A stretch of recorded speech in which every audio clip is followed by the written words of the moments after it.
before we begin, take a moment to get comfortable. Let your arms go heavy, your breath slow. And as you listen, feel free to leave a comment sharing what time it is, where you are, and what city or village you're listening from. It's love to know. And if you'd like more quiet stories like this one, don't forget to subscribe so they gently appear when you need them most. Now, let's begin. You're standing in a city that hasn't existed in thousands of years. The city is Mari.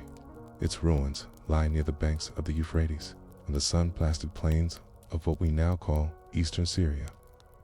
But in the 18th century BCE, Mari was a glittering court of kings, priests, and merchants. It was not a city of grandeur like Babylon or Nineveh, but it was clever. And when the heat came, when the Euphrates receded into a sluggish brown thread and the dust began to hang in the air like smoke, Mari had its own quiet solutions. They didn't have fans, or frozen drinks, or ice blocks dragged from distant mountains, but they had courtyards and dust and scent. If you had entered the palace of King Zimrilim in the late spring of a typical year, you would have first passed through a darkened antechambered walls, thick with mud brick, designed to hold back the sun. You'd emerge into a rectangular courtyard. The floor pressed hard with stone and packed earth, the walls surrounding you on all sides. It would be hot. Still, the sun would cut across the space like a blade, but the air, it would smell. It's clean, sharp, sweet even, because someone had scattered perfumed dust. The mixture wasn't magical, but it was deliberate. Ash from burned acacia bark, ground up myrrh, a touch of powdered cedar, sometimes even crushed rose petals dried in the shade. The dust was stored in clay jars and scattered across the flagstones in the heat of the day, often after being lightly wetted. Because as it dried, it cooled, and as it cooled, it released scent. The idea wasn't to remove the heat, that was impossible, but to trick the senses. The air felt heavy, but smelled fresh. The mind tolerated it better. If your skin still prickled, but your nose caught the sweetness of balsam and wood, the heat became background, bearable. It was a form of atmospheric theater, and it worked. The practice wasn't limited to the palace. Letters from Mari's archives written on sun-hardened clay tablets in cuneiform script show that powdered aromatic blends were traded, gifted, and prescribed like medicines. One letter from a priest to the queen mentions a jar of cooling dust prepared by temple attendants, meant to be spread in her quarters before sleep. Another tablet records a shipment of 40 measures of powdered resin from the west, with instructions to burn half and grind the rest. This wasn't indulgence, it was strategy, because in Mari, as in many desert cities, heat was power. Consider the layout of homes. Most middle and upper class houses in Mari were built around internal courtyards, open to the sky, but surrounded by high walls. This design trapped shade in the lower half of the day and redirected what little breeze there was downward into the living spaces. It also created microclimates, small pockets of cooler air surrounded by mud brick that had been baked into insulation by years of sun. Into this space, scent became a tool. The dust wasn't just dropped, it was scattered carefully at midday when the floor was hottest and the scent would rise most rapidly. Some homes used bronze or reed sifters to shake out a fine layer across the floor. Others burned small piles in terracotta braziers, letting the smoke rise briefly before the ash was scattered by hand. In both cases, the goal was the same: to make heat feel less like punishment and more like something choreographed. You might imagine Mari as a quiet place, but that wouldn't be accurate. The city echoed with voices, with animals, the call of vendors from the covered arcades that twisted through the lower quarters. Donkeys carried baskets of fish up from the river. Slaves hauled water in red ceramic jars. But in the courtyards, especially in the palace, there was a hush, because there were spaces for listening. The wind that came would come low, brushing along the cool earthen floor and rustling the fronds of date palms planted in terracotta jars. The scent of dust would linger. The walls, rough but tall, kept out most of the glare, and water never wasted might be dripped slowly into shallow bowls. Its sound a constant whisper. This was the rhythm of elite cooling.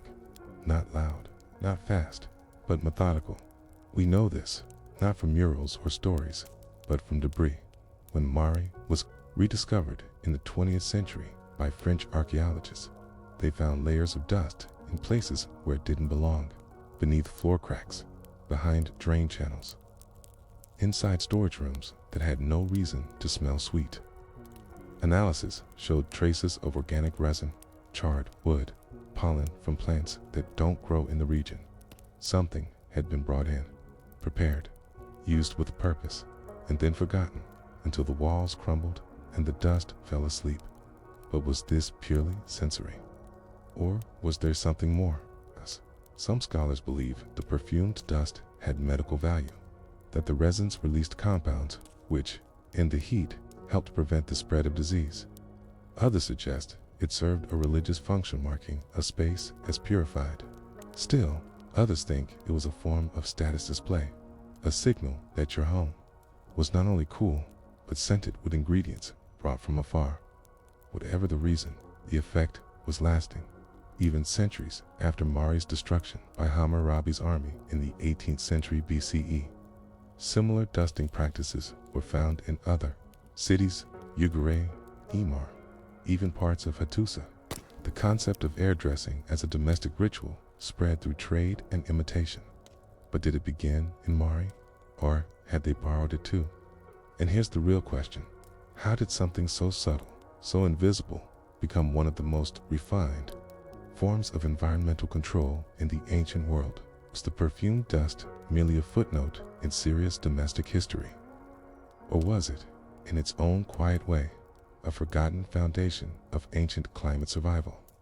To understand how the people of Mari controlled their environment, you need to stop imagining luxury in the modern sense. There were no glass panes, no fountains driven by machinery, no linen sheets or feather fans.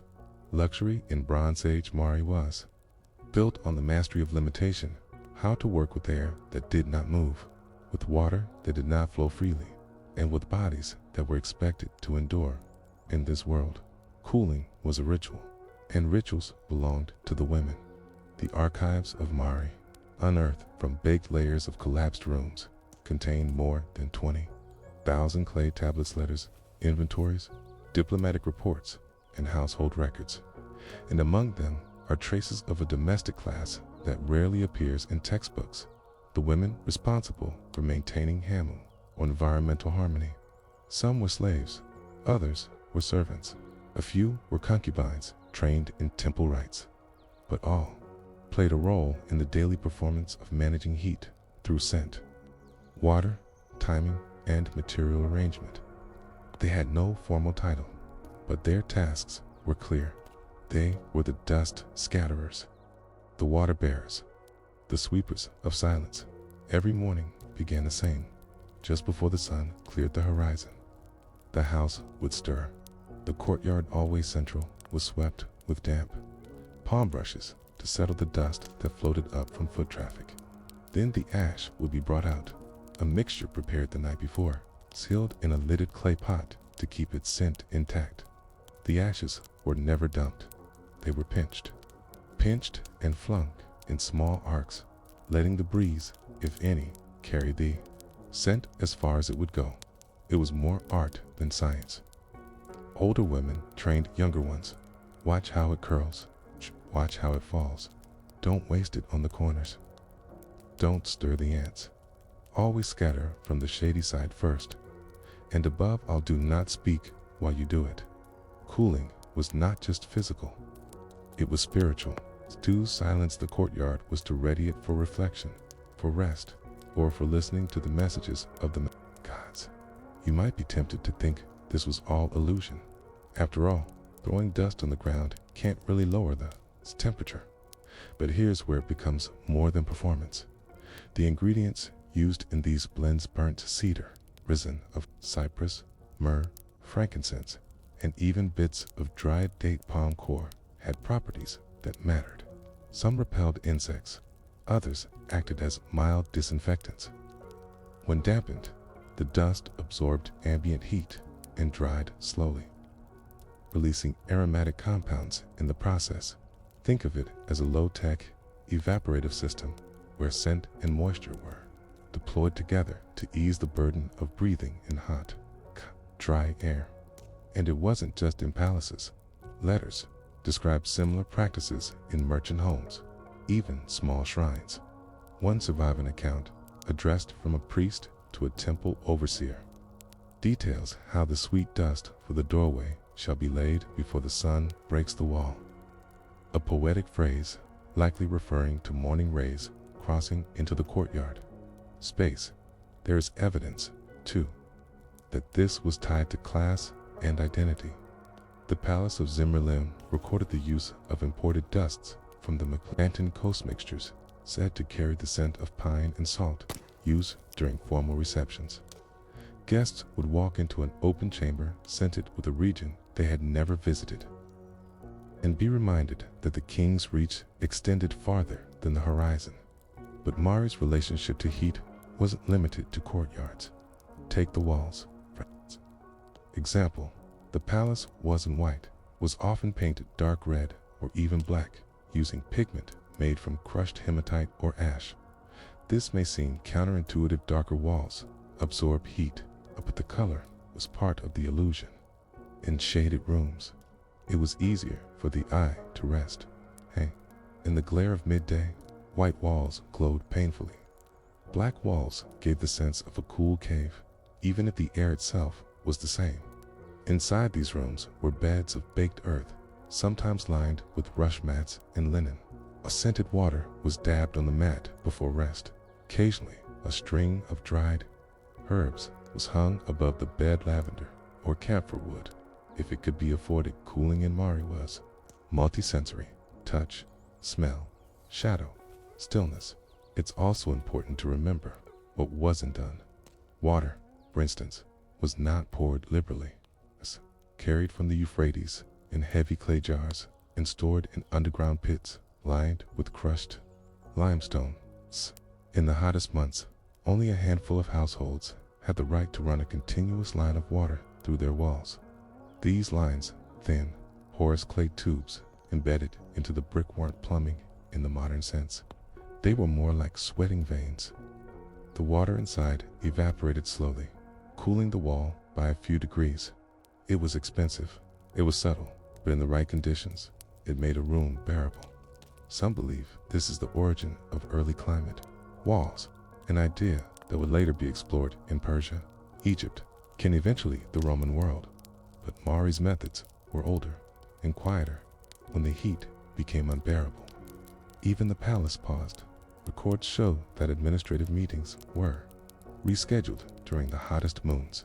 Temple sacrifices were shifted to early dawn, grain deliveries delayed until night. Even judicial matters, disputes, and punishments were postponed. There are cuneiform notes that read simply, "The sun is too great. We will speak after it rests." In this way, the city bent itself around the sun. It did not fight the heat, it endured it, of course. Not everyone had courtyards. In the poorer quarters, people slept on rooftops when the air was too thick. Children were wiped with damp cloths, mixed with ash to keep flies away. Vendors draped thin cloths over baskets of food and tucked scented reeds beneath the folds to mask the smell of spoilage. Even the market dogs lay in bowls of ash and pressed themselves against shaded walls. The practice of perfuming the heat trickled down through class, altered at every level. One tablet references dust for the soles, a blend kept in small pouches and sprinkled into sandals before walking on hot earth. Another describes scented brick, where clay was mixed with dried herbs before baking, used not for walls, but for bread ovens to keep the scent of smoke from overwhelming small homes. There is also a single, obscure reference to a type of fan, not handheld, but fixed a woven reed lattice suspended from the ceiling, where scented cloths were hung and gently stirred by the natural heat draft rising from the floor. Primitive, yes, but strangely effective. We often imagine ancient people as resigned to suffering, but the truth is found in the bones of old cities like Mari. It's more complicated. They adapted, they strategized, they centered their silence and planned their afternoons around shade angles. They cooled not with power, but with memory, with ritual handed down not in books, but in motion. A flick of dust here, a drop of water there, a patient wait for the sun to retreat behind the wall. And in those moments, even the heat became a kind of performance, expected, feared, but never entirely victorious. Yet one question still lingers. If Mari fell in fire and flood, what happened to the wisdom that cooled it? Was it carried, piece by piece, to other cities, or did it vanish, like the scent of ash on hot stone, faint, forgotten, and utterly vital? The end of Mari came not with fire, but with silence. There was fire. Yes, Hammurabi's army breached the city's defenses sometime around 1759 BCE. They looted, they razed, the king fled. The palace was stripped of valuables and then set alight. But that was only the final act. The true end had been coming slowly, written into every drought-split brick and forgotten trade route. Even before the soldiers arrived, the city had begun to unthread itself. And when it was abandoned, the heat moved in. No more perfumed dust, no more water jars raised before dawn. The courtyards filled not with stillness, but with drifting sand. Over time, the roof timbers collapsed. Walls leaned. The scent of cedar was replaced by salt and clay. And eventually, the city disappeared beneath the weight of its own ruins. But memory, like scent, lingers in unexpected places. And Mari's memory was carried quietly by those who had once maintained its cooling rituals. The women, the servants, the overlooked dot. You won't find a textbook chapter about them. Most histories of ancient Syria focus on kings and conquest, on treaties, battles, and trade. But beneath those narratives ran an unrecorded science, one not of stars or numbers, but of bodies, of how to keep a family from overheating in a room with no breeze, of how to prepare ash mixtures that would not blow too quickly, of how to time a breeze so the scent would move just far enough. This knowledge wasn't destroyed with Mari-Dot.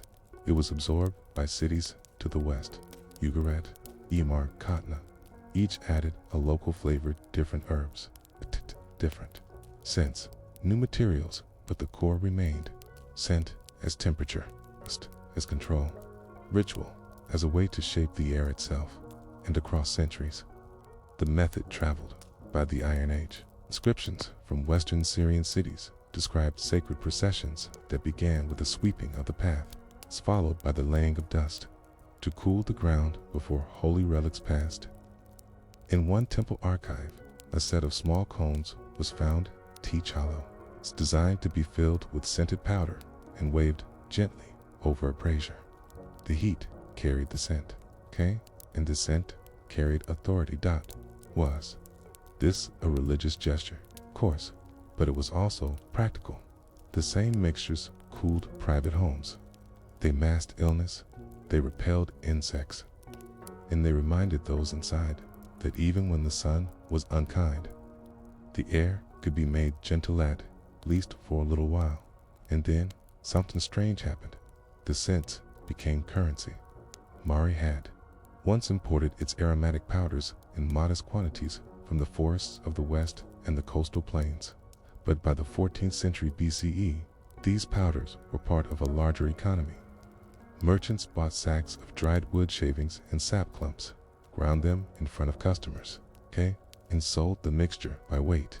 In cities like Ugarit, cooling powders were classified into 4 categories. Ash blends, typically for courtyards, mixed with water. Dry aromatics, burned in censers, then scattered once cooled. Resinous crumbs, used in private bedrooms, dissolved in oil. Temple dusts, proprietary mixes used only in religious spaces, often guarded recipes. A scribal tablet from Imar mentions one merchant fined for claiming temple dust in street sale. The penalty? Supply was seized and burned. But while the powders spread, philosophy behind them faded. By the time Assyrian kings ruled the region, cooling was no longer seen as a ritual of balance, but a sign of wealth. Palaces still had courtyards. They still used scent, but it was showed now perfumed fountains spraying rosewater, carved stone channels that gurgled and glistened. Rooms chilled not by clever airflow, but by scale. And in that transition, something was lost. A subtle intelligence, a patience, quiet domestic craft of altering heat without fighting it. In Mari, the cooling of a room had once begun hours before heat arrived by adjusting windows, darkening fabrics, scenting the stones. But in later cities, cooling became reactive. Something done after the discomfort began. You might call it progress, or you might call it forgetting. In modern times, archaeologists began piecing together Mari's domestic life from fragments, not grand statues, not royal seals, but small things, clay pots with charred interiors, still holding traces of cedar resin, bent bronze sieves, fine as netting found beneath collapsed walls, flat bowls with blackened rings around the inner edge, likely used to hold burning powder before it cooled, tiny inscriptions on the undersides of jars, just marks, not letters perhaps indicating whose hands had made them. None of these artifacts meant much on their own, but together they whispered.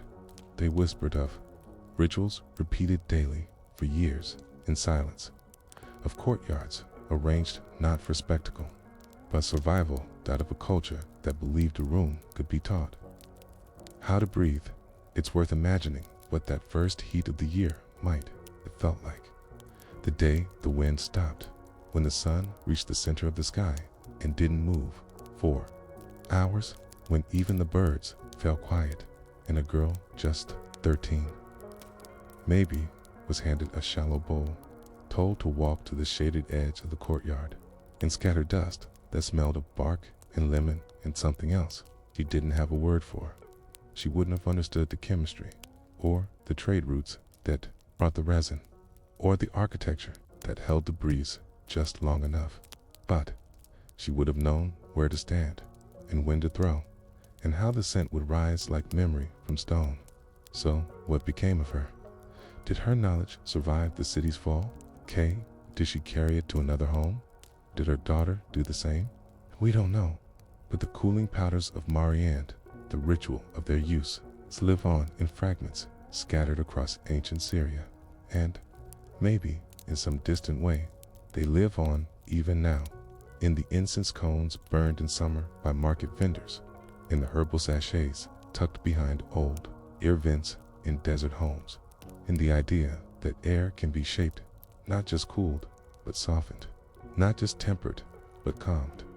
It's easy to forget that civilizations were not only made of armies and taxes.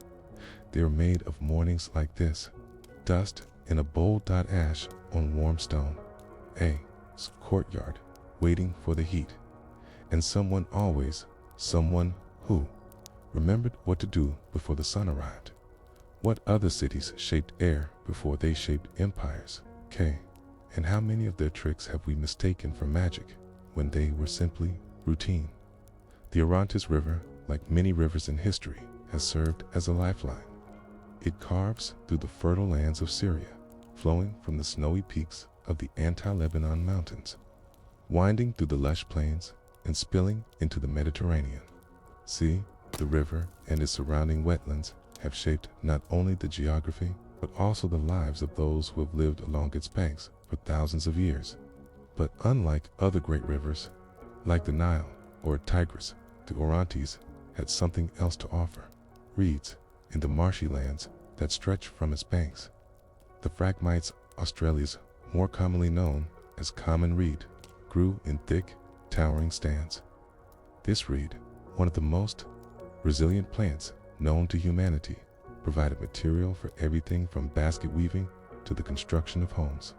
In ancient Syria, its role in cooling and survival was less celebrated than the towering city walls or the grand palaces. But it was just as vital. People learned to craft with reeds, not just to create objects, but to shape the very air inside their homes. Imagine a typical house along the Orontes, perhaps in a village like Katna or Hama. In the 2nd millennium BCE, these homes were built not of brick alone, but of a unique hybrid material mud brick, reinforced with reed bundles. The reed acted as both a framework and an insulator. The walls of these homes were typically thick, so thick that the heat of the day would have little impact on the interior. But this wasn't the only method the people of the Orontes used to beat the heat. The reed roofs were a particular marvel. Lined with reeds in layers, they acted as a barrier to the sun. The roofs weren't flat like those we're accustomed to in modern homes. They had a slight dome shape, and at the top, where the reed would begin to wear away from the sun, another layer of dried grass or palm fronds would be added. This method of layering kept the interior temperatures at a level far more manageable than what you would expect from the harsh sun beating down on a dry, mud brick house. As you step inside one of these reconstructed homes, the change is immediate. You've entered a space that smells faintly of grass and earth, and the warmth that greets you from outside is noticeably less oppressive. The air in these homes moves slowly, always circulating, guided by the open windows or small gaps at the edges of the walls. The thick reed that lines the walls absorbs moisture from the cool morning air, which when the sun climbs high, releases that moisture back into the air, acting like a natural humidifier. Not too dry, but not unbearably damp either. Reeds themselves don't cool the air, but they facilitate the creation of spaces where the temperature difference between day and night is lessened. The walls of reed homes acted as buffers, holding heat during the cold night and keeping the interior warm. And as the sun rose, the homes became more comfortable. As the walls absorbed the heat during the early morning and slowly let it off in the evening when the temperatures were cooler. This kind of temperature moderation, in a world with no electricity or advanced cooling systems, was vital. The materials they used were just as important as the method. Reeds grew in abundance near the Orontes, but how they were harvested and processed made all the difference in the quality of the homes they produced. The process began by cutting the reeds, which grew thickly in the marshes. The reeds would be stripped of their tough outer layers to reveal the soft interior, and then bundled tightly together. These bundles were laid out to dry in the sun, and then tied into large, sturdy mats.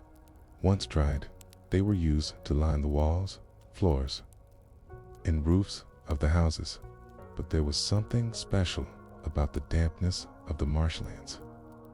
The soil that these reeds grew in was rich in minerals, which lent an unusual resilience to the plants. Not only did the reeds last longer than the regular grasses that dotted the surrounding plains, they also maintained a certain weight, making them excellent for construction. These reeds, though light and easy to transport, had a strength that allowed them to stand up to the force of wind and rain. Common in the early spring months, reed houses had another important feature. They were naturally ventilated. Homes on the Orontes weren't built with small, cramped windows or narrow doorways.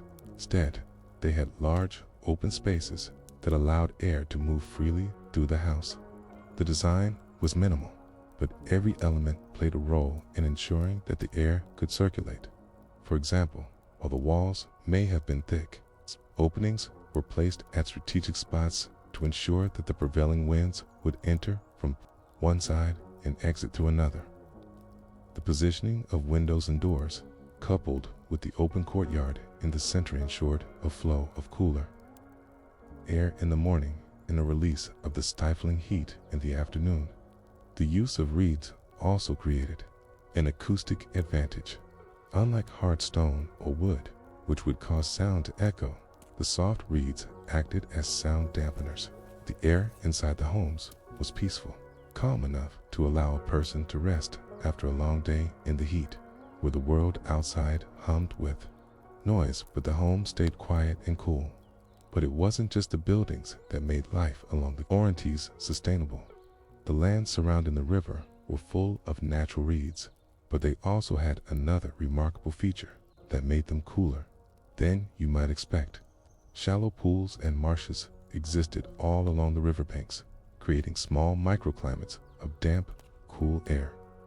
These marshlands were important not only for the reeds themselves, but for the vegetation that grew around them, too. The use of local plants for food and medicine thrived in these areas, and the entire ecosystem worked in harmony to maintain the local climate. In the hottest months, people didn't have to venture far to find a cool space. The reeds provided shade from the intense midday sun, and the ground beneath their feet often stayed cool, providing a reprieve for both people and animals alike. Even in the heat of the summer, the marshes stayed damp, and people learned how to trap cool air in makeshift shelters, using the reeds to create temporary tents or windbreaks for markets and rest areas. This local knowledge of the environment was key to survival in ancient Syria. The people along the Orontes didn't just live off the land, they adapted to it, and over generations, they perfected ways of working with the land's natural properties to make their homes cooler and more livable. But with all these resources and methods, the question remains, why was this approach to cooling the air not more widely adopted by the rest of the ancient world? We know that the Egyptians, for example, had their own methods of dealing with the heat, including water jars and wind catchers, and the Babylonians had developed impressive irrigation techniques. So why were the Orontes people's reed-based homes seemingly so specific to that region? And more importantly, why did this knowledge fade? It's possible that cultural exchange played a role. The Orontes people interacted with the neighboring cultures, but the materials available in other regions may not have been as well suited for the same practices. Reeds were abundant in the fertile lands of Syria, but might not have been as readily available in Egypt or Mesopotamia. And as cities grew larger and trade routes expanded, more sophisticated building materials like stone, brick, and eventually concrete began to replace natural reed construction methods. Could it be that as societies became more technologically advanced, they forgot the simple yet effective methods of cooling the air through natural materials like reeds? Or perhaps they just moved on with a focus on monumental architecture and other innovations? The answer is still elusive. What is clear is that just as the people of Mari used perfumed dust to cool the air, the people of the Orontes created a sophisticated, sustainable system of home cooling that worked in harmony with their environment. Why did these methods fade into history? Were they abandoned as civilizations progressed? Or did the world simply move on without fully appreciating the methods that once provided relief from the heat? If you had wandered the villages of the Orontes Basin sometime in the 13th century BCE, you would not have found monuments or marble. You would have found rhythm, children splashing in reed-lined irrigation channels, women stooped in woven shade, gently stripping stalks of wild barley, clay pots cooling in shallow troughs of water, and houses, dozens of them staring blankly at the river, with walls made not of stone or plaster, but of packed earth, stitched tightly together with reeds. Was a world built not to impress, but to endure. And at its heart were homes that didn't just keep out the heat, they absorbed, redirected, and diffused it with a precision that modern builders might still struggle to recreate. These weren't architectural marvels in the sense of scale. They were marvels of intention. In ancient Syria, there was a kind of domestic knowledge that lived entirely outside written text. It passed not through scribes, but through hands. It was learned at age 8 when you helped your grandmother smear wet clay onto a reed wall. Learned again at 12 when you rebound the roof after a rainstorm. And again, every day. As you entered and exited your own home and noticed, without needing to ask why, the southern wall was thicker, why the corners of the room were never cluttered, and why the sleeping mats were always pulled away from the door before dusk. This unspoken tradition of thermal intelligence was mostly carried by women. They knew how to anticipate wind before it arrived. They could read the silence of shade. They understood that not all coolness came from water, and that sometimes relief came from knowing how to arrange stillness itself. And so, in the long summers along the Orontes, they choreographed the day. Morning was a time for breath. The homes opened their reed doors wide just before the sun touched the rooftops. This was when the air was cool, not cold, but heavy with dew and slightly sweet. Families would take this time to sweep out dust, beat the mats, refill the clay basins with river water, and check the reed bindings for warping. The reed mats, especially those suspended just beneath the ceiling, were misted with water lightly, using woven leaf bowls. The moisture would cling to the fibers and slowly evaporate as the day warmed, lowering the room's temperature by a few degrees. It wasn't dramatic, but it was enough, and for a household that had never known glass, or metal fans, or stored ice, a few degrees was the difference between fainting and functioning. By midday, everything closed. The doors, the toes, the mouths, even the animals. The houses became boxes of silence. Sunlight, unable to pass through the reed-thick walls, fell only in slivers through ceiling vents and tiny gaps near the roofline. Children napped. Tealers soaked cloth in shallow bowls and laid them on their chests. The homes held the memory of the morning's coolness as long as they could. And when that memory faded, people didn't fight it. They slowed. No errands, no journeys, only stillness. And here, again, the reeds worked in quiet service, their fibers, arranged horizontally along the walls or woven vertically into mats, acted like natural baffles, breaking up sound, dispersing light, and softening the hard echo of heat-heavy voices. You didn't shout inside a reed house, you whispered, not because it was law, but because the house taught you to. It was architecture that invited softness. In the evening, the ritual reversed.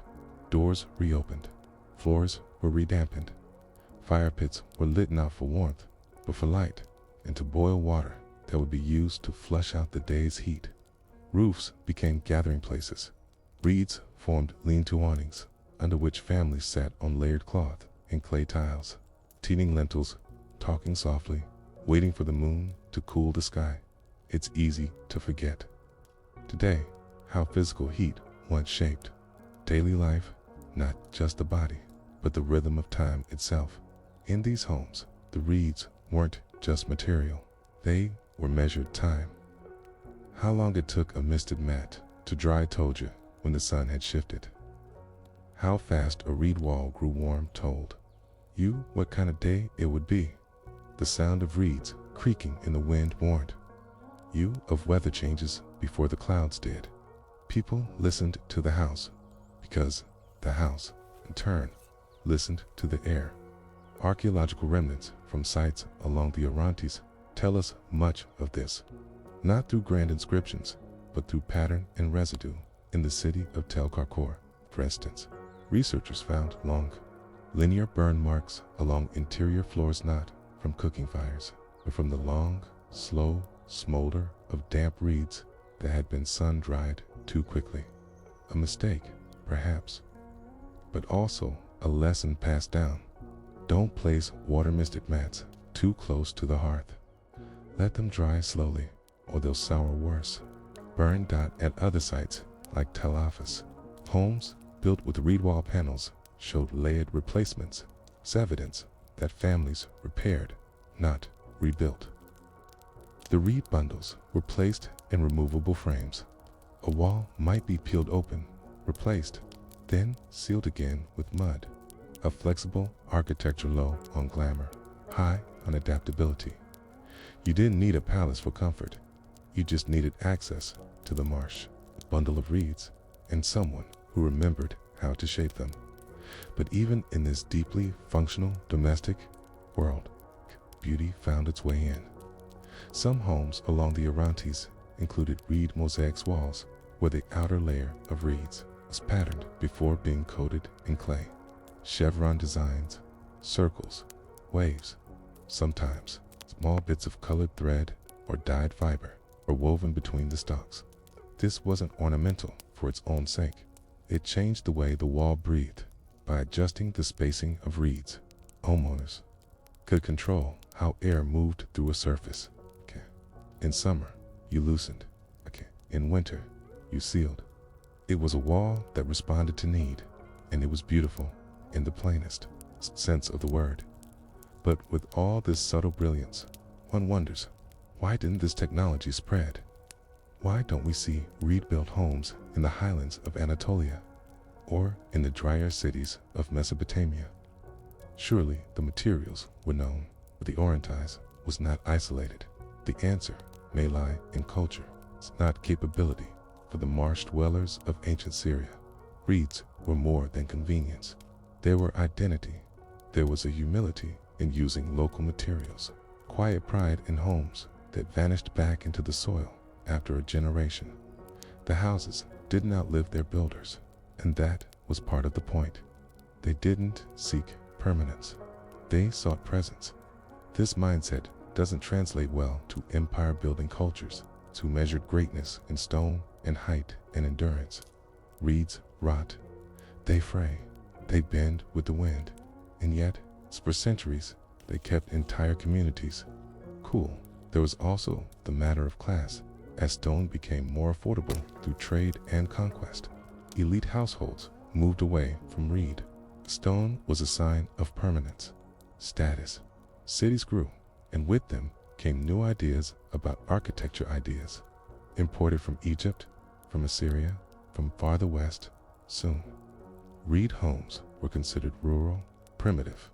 They were homes of the poor, of the river folk, and though they continued to serve their purpose quietly, they began to disappear from records, not because they stopped working, but because they were no longer seen as worth mentioning. And yet, the reeds remained.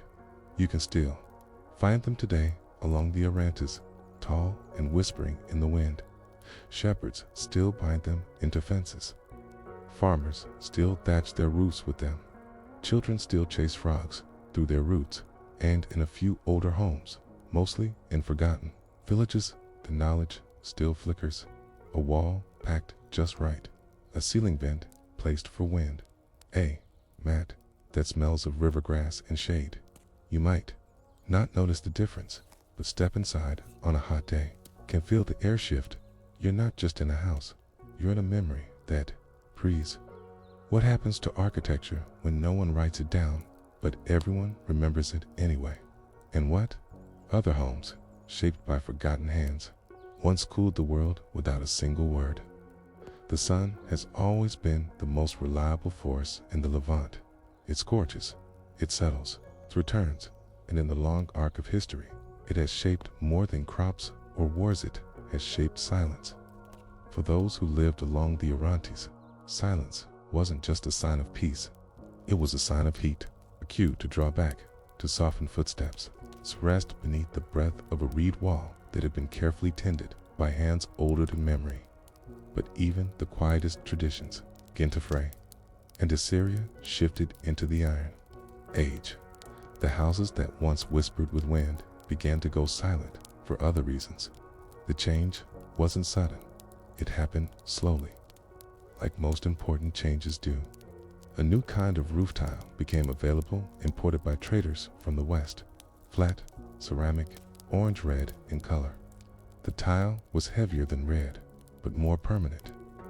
Nobles in larger cities, like Ebla and Hama, began replacing their thatched red awnings with these tiles, layering them over stone columns, reshaping their homes to look more like those of Phoenician traders or Anatolian visitors. It was seen as refinement, a step forward. But as the reed rooftops disappeared, so did the layered coolness they once held. Clay tile is inert. It doesn't breathe. It reflects the sun in great slabs, and when it heats, it holds that heat. Unlike reed, it does not moisten, does not soften the air. It is still and beautiful and heavy, and it doesn't whisper. By the 9th century BCE, villages along the Orontes had begun rebuilding with more permanent materials. Mud brick gave way to shaped limestone when available. Reed interiors were kept, but hidden. Only the poorest continued to sleep beneath the bundles of marsh grass. The smell of river dampness was slowly replaced with the scent of smoke and baked clay. There were still some who remembered the old techniques, reed lining the inside of walls, packing wet moss beneath floor mats to draw heat from bare feet, but the knowledge became specialized, passed from builder to builder like an old riddle. It no longer belonged to everyone, and once knowledge is removed from the home and placed into the hands of contractors, begins to erode. One might ask, was this progress? Yes and no. The new homes were taller. They had courtyards with wells. Some even had rudimentary wind catchers, narrow shafts that channeled air into inner rooms. But these features were modeled after architectural styles from elsewhere Mesopotamia, Persia, Egypt, and adapted with varying success to the narrower valleys of the Orontes region. These imported systems didn't always work. The wind didn't move here like it did in the south. The rivers behaved differently, and the seasonal changes were far more abrupt. So the people along the Orontes found themselves living in side structures that no longer listened to the air, and the air responded in kind. It sat, it grew thick, it waited. That isn't to say all was lost. There were pockets of resistant small marsh hamlets that clung to the old ways. In places like Tel Assine, remnants of reed reinforcement are still found in domestic layers well into the Hellenistic period, but by then the culture had shifted. Reed became symbolic of the past, associated with rural poverty or backwardness.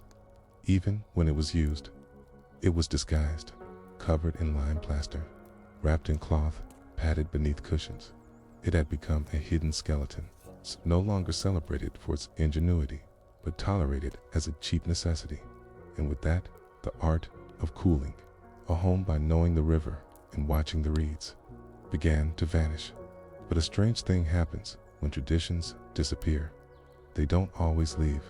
Sometimes they drift, they change hands or functions or meanings. And the reed traditions of the Orontes found new expression, not in architecture, but in craft. The reed weavers, once responsible for walls and roofs, began turning their skills toward domestic goods. Floor mats, cradle linings, woven shades. Items meant not to support a house, but to support a body within it. These objects kept the language of reed cooling alive, even as the houses grew harder, more angular, less sensitive. And those who slept on reed mats, especially in summer, still knew the secret, that a bed that could breathe was worth more than a stone that could last. Centuries passed. Empires changed. The Greeks came, then the Romans, then the Byzantines. Each brought their own technologies, their own urban layouts, their own ideas of what a home should be. Triumphs replaced courtyards. Marble replaced packed earth. Public baths became the central solution to heat, and domestic cooling was increasingly outsourced to infrastructure, to public systems, to distant aqueducts. And yet, in the margins, the reeds held on. The marches along the Orontes still grew, and some people still built with them, not because they couldn't afford stone, but because they trusted air more than walls. Even today, in parts of Syria and Lebanon, the echoes remain. Reed mats still line the floors of rural homes. Temporary summer shelters called orish in some dialects are still constructed using bundles of dried marsh reeds arranged in layers to allow for light air circulation and shade. Shepherds still know how to make a windbreak from reeds that won't collapse in a storm. And elderly women still tell stories of sleeping on dampened mats in July. of placing ceramic jugs beside the bed to catch the breeze. They may not call it architecture, but it is architecture of awareness, of comfort learned through waiting, of coolness achieved not by force, but by design. We often think of ancient innovation in terms of scale. Who built the biggest walls? Who carved the deepest aqueduct? Who paved the most roads? But there's a different kind of innovation that has no monument. It lives in a folded mat, a shaded room, a reed that bends, holds water, dries slowly, and listens. It doesn't last, and that's what makes it powerful. Because when you build for heat, you're not building for forever. You're building for relief, for return, for the knowledge that the sun will always come back, and so must you. And so the reed homes along the Orontes disappeared, but their spirit remained in the way old hands still reach for damp cloth before sleep, in the way certain homes still creak when the breeze changes direction, in the way silence in the middle of the day still means something, not boredom, not laziness, but grace. What other technologies, visible, seasonal, humble, have kept us alive without ever being written down? And what happens when we stop listening to the places we live? Beneath the stone streets of ancient Ibla, something moved, not the crush of sandals, or the creak of carts, or the low conversations of scribes leaving the archives.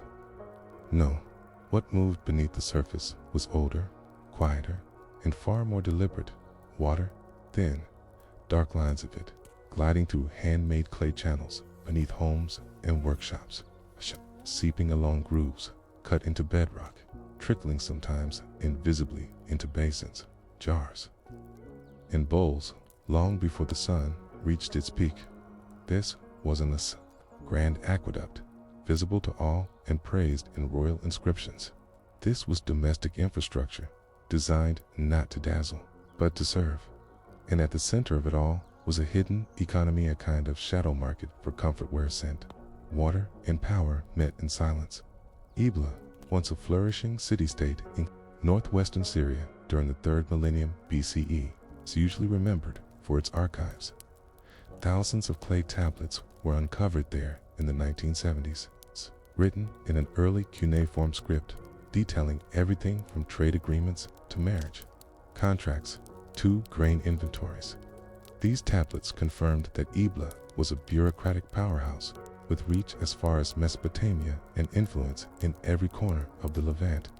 But among these records, scattered and under-translated, are clues to something far less official. A water management system embedded into domestic life, and perhaps more curiously, a method of scenting that water not in temples, but in kitchens. Start with the pipes, not metal, not massive. They were clay-coiled, fired, and stacked end to end. Most were no wider than a man's wrist. Many had small holes pierced in their sides, placed at intervals that weren't always logical if you're thinking in terms of drainage. But if you're thinking in terms of release, of diffusion, of letting a drop go here and there, the pattern begins to make sense. These pipes weren't about transporting water across long distances. They were about spreading, deliberately, quietly beneath the places where people lived. And when examined more closely, archaeologists found faint mineral residues that didn't match typical water deposits. These weren't just lime or silt stains, carried trace elements of plant oils, resins, and organic compounds, suggesting that the water wasn't always just water. It had been mixed with something that smelled.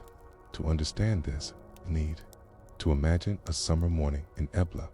The air is already warm before the sun rises. A servant enters the central room of a merchant house. The floors are stone, but not flat. They are ever so slightly tilted, almost imperceptibly, toward the middle. In the center, a shallow depression, maybe a few centimeters deep. She kneels beside it and pours a jar of scented water down a small opening that leads into the floor. The water disappears. Moments later, somewhere beneath the house, it begins to spread. Slowly, through those pierced clay pipes, it moves outward. And as it does, the scent, perhaps cedar, perhaps myrrh, perhaps a blend of herbs and old bark, rises up through the small holes. It doesn't perfume the room, it cools the mood. This wasn't religious. It wasn't about cleansing the soul or pleasing a deity. It was a domestication, a way to make the heat livable using what was available. The Oblites had limited access to running water in the way we understand it. Most of their daily supply was drawn manually, stored in jars, and used carefully. But for those who could afford it, for the merchant class, the scribes, the household managers, there was room for small luxuries. Scented floor water was one of them, and like most luxuries, it bred a quiet market. Records hint at a class of workers not listed among the temple staff or the palace ranks, but attached instead to wealthy households. They were called simply keepers of the inner air. The Akkadian term napsitu, ibedi, appears in about a dozen texts, often near references to oil jars, reed baskets, some small ceramic sieves. These people were not servants in the typical sense. Their role was to prepare the home for comfort, not by sweeping or cooking, but by managing the atmosphere. Their tools: coarse sieves for straining perfumed oils, small bronze ladles for portioning liquids, clay funnels with ridged necks used not for food, but for scenting, water in linen bundles, tied with dried herbs, sometimes found near old trains. They worked early before guests arrived. Their job was to ensure that when the heat rose, the home responded not with force, but with a gentle exhale. Some homes even had a central vent placed in a niche near the floor, not a drain, but an opening for release. You could kneel beside it and feel the warm scented air drift upward, faint, slow, never enough to chill, just enough to soften the edge of summer. And here's where the market emerges, because none of this happened by accident. There were traders who dealt in the ingredients: resins brought from the forested hills to the west, herbs dried in specific ways, oils that had been steeped for weeks, not temple blends, not ritual scents, but domestic formulas passed quietly from household to household. A tablet recovered from the lower merchant quarter includes a list of items delivered to the room of cooling. Among them, 1 jar, fine ground juniper and aged oil 3, bundles of sweet reed, sun-dried half measure of crushed hyssop, 1 cloth, woven for cover of Chanano's context. No names, but clear enough. These were ingredients for scented air. And then there were the scent brokers, men and women who specialized in preparing and distributing these blends, not legally and not through the temples. They operated in the alleys and courtyards, in quiet trades over bread and shade. Some households made their own, others preferred to buy. And just like with spices or dyes, certain scents carried status. A house that used coastal pine resin might be signaling trade ties. One that favored myrrh might be imitating southern elites. A mixture of river mint and crushed barley could suggest humility or perhaps cleverness. Scent became social language, and water became its vehicle. By the late life of Ibla, these networks had become quietly entrenched. Tablets from the royal palace mention unauthorized private plumbing, likely referring to households that had expanded their floor channels beyond what was permitted. Hada was still controlled by the central state. But within the home, people found ways to bend the rules, routing small ceramic tubes beneath walls, anchored to sleeping chambers, even toward grain storage rooms to control spoilage. The term shadow pipe appears twice in different economic records, once in a complaint, once in a tax ledger. What began as a survival strategy had become a market, a culture, system, and then, just like the city, it vanished. The destruction of Ibla came, like so many other endings, in a haze of fire and forgetting. The palace fell, the archives burned, the pipes beneath the floors cracked, and filled with dust. And for centuries, no one remembered the quiet market that had once moved water and scent through the bones of the city until the 1970s, when archaeologists, peeling back layers of compacted earth, found a pipe that bent around a stone wall. It had no clear outlet, just a series of tiny holes, spaced too deliberately to be drainage. Inside, faint traces of old oils, unmarked but unmistakably human. How many other ancient homes reshaped the air, not with fire or wind, but with thought? And how much of comfort, of real, enduring comfort, has always depended on the things no one ever wrote down? By the time Ebla entered its second life, after its destruction and slow reconstruction during the early second millennium BC, the world around it had changed. New dynasties ruled, trade routes had shifted, the city's neighbors had grown wary, and its merchants no longer held the same sway in the councils of distant courts. But while the outer forms of authority evolved, the inner rituals of comfort remained, especially in the homes of those who remembered how to listen to the air. Because water still moved beneath the city, and so did scent. Unlike palaces or temples, the homes of Ebla's merchant class were rebuilt with an emphasis on practicality. Gone were the wide public courtyards, in their place, tighter compounds, narrower passages, and multi-roomed dwellings built around small inner courtyards. And yet, even in these more compact homes, the principles of domestic air management, first glimpsed in older clay pipe systems, remained surprisingly intact. There was no single blueprint, but across multiple dwellings, archaeologists noted recurring patterns: central floor depressions with narrow channels branching outward, clay fragments showing wear from frequent moisture contact, tiny holes along the base of walls. It's too precise to be accidental. None of this was labeled in the surviving texts. No manual for cooling, no instruction scrolls. It was tradition passed by routine and remembered, rhythm of pouring, waiting, scenting, and silence. By this point, however, the ingredients had changed. The rise of new trade partnerships, especially with regions near the coast and toward Anatolia, brought unfamiliar resins and herbs into the mix. Pine bark, once rare, became more common. Laurel leaf, when crushed and steeped in oil, offered a sharper scent. Even dried citrus peel, imported at great cost, appeared in upper-class homes. These changes were not simply aesthetic. They marked a social signal. Households' scent blend now said something about its place in the world, and because of this, scent mixing evolved into an underground art. It wasn't done in market stalls, nor in temples. The perfumers of Ebla worked in threshold spaces, half-shaded corners of courtyards, the back rooms of linen dyers, the edges of pottery workshops. They didn't call themselves scent makers. They weren't priests or doctors. They were often older women, sometimes widowed or unwed, who had inherited recipes and techniques from relatives no longer living.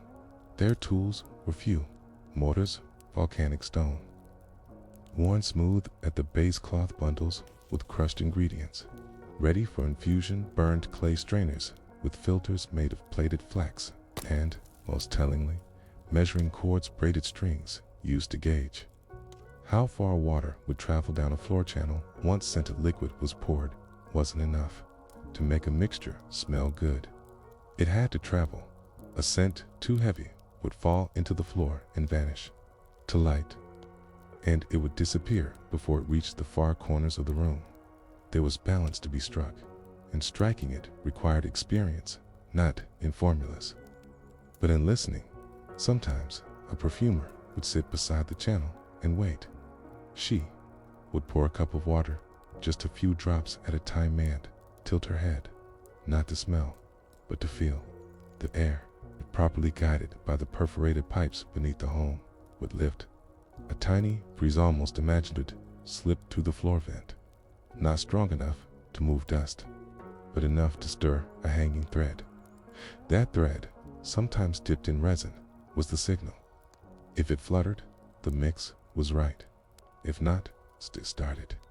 over this was the difference between luxury and discomfort in the private world of ancient Ibla. And it wasn't based on wealth, it was based on knowledge. These perfumers were rarely named in official records, but they appear obliquely in tablets, where household expenses were listed. Phrases like, "for the keeper of the air," "one measure of sweet oil scent of 2 evenings," supplied from the northern quarter fee from mixing the reedust of comfort. Even these cryptic lines suggest a fluid, cryptic marketplace, one built not on contracts but on mutual need, one that thrived quietly without formal temples or inscriptions, sustained by the confidence that when summer arrived, someone would know what to do, and when heat returned, as it always did. These women were sought, not because they advertised, but because the room itself remembered their hands. There's something strangely modern in all this, not in the materials, those were ancient and simple, but in the way people created microclimates within their own homes, on their own terms, with only limited access to central resources, in a world without electricity, without fans, without artificial refrigeration. These early Eblates learned how to build interior environments that obeyed not walls, but memory, and the tools of that memory were directional floor tiles, clay vent caps with scent traps, infused water stored in porous stoneware, rooms designed with air loop sentry points for breeze that moved heat out through the ceilings. No one wrote a treatise on these methods, but someone lived them over and over, enough that they became part of the city's bones. The power of scent, teen, in ancient Syria, was never just pleasure. It was information. Walk into a home, and you could tell what hour of the day it was by the scent. Mornings might carry the bitter tang of soaked hyssop. Afternoons leaned into damp cedar. Evenings offered faint floral notes, usually rose or thyme. This wasn't decoration, it was calibration, a way of aligning time with space. And in doing so, the house was no longer just a shelter from heat. It became a companion to the day. But as always, change crept in. By the late Bronze Age, Ibla was once again under pressure. New regional powers, especially the Hittites and Midianites, shifted trade flows. Some of the older scent materials became harder to find. The underground markets for scented water shrank. And while the knowledge persisted in the corners of certain families, it was no longer widespread. Stone replaced clay in many homes. Ventilation was sacrificed for vertilite, and in the slow march toward monumentality, the simple comfort of air that had been taught how to move began to disappear. Still, traces lingered. A single tablet found near what is believed to have been a perfumer's home included a poem barely legible, damaged at its edges. It reads, in part, "Let the floor carry what the hand cannot. Let the wind remember, pour before the heat." These aren't instructions, they are a reminder that even in the bureaucracy of Ibla, someone still knew how to make a house breathe, not by command, but by ritual, by scent, by silence. What if the greatest technologies of the ancient world were not the ones carved in stone, but the ones that never needed carving at all? And what else might lie beneath old cities, waiting not to be signed, but to be smelled again? The end of Ebla did not come with the sound of trumpets.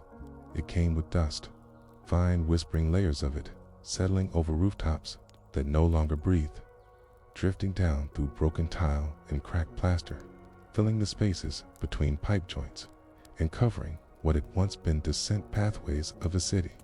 By the time the fires of the final invasion burned out, likely at the hands of the Hittites, around 1600 BC, Ibla had already begun its slow retreat into memory.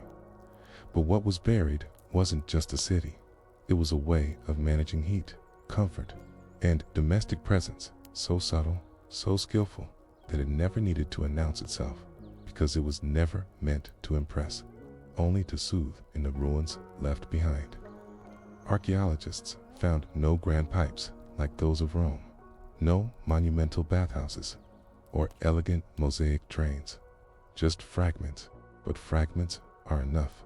Enough to tell us that for centuries, people here had shaped water, not with pressure, but with gravity. That they had laid clay tubes into the subfloors of their homes, not to drain, but to guide. That scent was not added for show, but for transformation. That coolness came not through technology, but through timing. There is something almost philosophical about these discoveries, a kind of ancient humility. Instead of building homes that resisted nature, Iblis people built homes that danced with it, housing materials that absorbed the day's rhythm, leasing scent and moisture in deliberate steps, like a domestic ritual known to all and spoken by none. And for a time, that rhythm was carried forward in the first generations after the fall. Refugees from Ibla dispersed. Some went west, toward the Orontes. Others drifted into the foothills or into cities like Imar and Alalak. Along with them went not gold or seals or titles, but the memory of rooms that cooled themselves. It showed up again in strange places. In Imar, clay tablets describe preparation of reed floors for the month of wind. In Alalak, small perforated stones were found beneath kitchen rooms, alongside bundles of herbal residue, bitter to eat, too fragrant to ignore.